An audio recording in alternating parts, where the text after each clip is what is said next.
François Rebsamen, bonsoir. L'un est maire de Dijon depuis 2001, l'autre aspire à le devenir et ils ne sont d'accord sur rien ou presque. Première vérification avec l'image qu'ils ont de leur ville, une capitale régionale sans dynamisme pour Alain Houpert. Quand je pose mon regard sur Dijon, je vois un décor de théâtre et quand je lève le voile, je vois sur les coulisses un tableau sombre et inquiétant.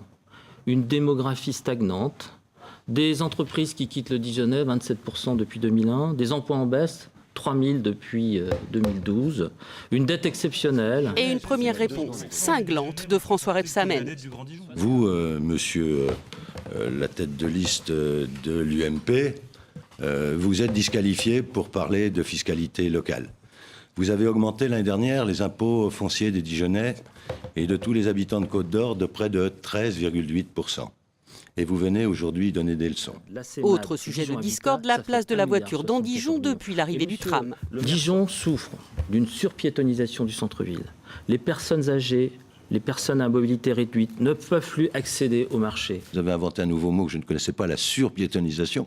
En général, on ne parle pas comme ça de la piétonisation parce que c'est un moment plutôt agréable pour une ville. Vous parlez du centre-ville, écoutez les commerçants. Vous savez, Voltaire disait que les oreilles sont le chemin du cœur. J'aime Dijon. Dijon est une ville fantastique. Dijon est un chef-d'œuvre en devenir. Et ce chef-d'œuvre, il faut en faire un joyau. Et la surprise, les deux candidats sont d'accord.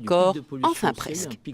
Plus de parking nouveau, bien sûr, bien sûr. Et quel bonheur d'avoir fait la place de la Libération. Et quel bonheur d'avoir fait la place d'Arcy. Et quel bonheur d'avoir rénové la place de la République. Vous devriez tous les jours vous en satisfaire et en être heureux puisque vous aimez Dijon comme vous aimiez Salive il y a encore un an. Une pique de plus de François Rebsamen pour son principal adversaire dans un débat sous tension du début à la fin.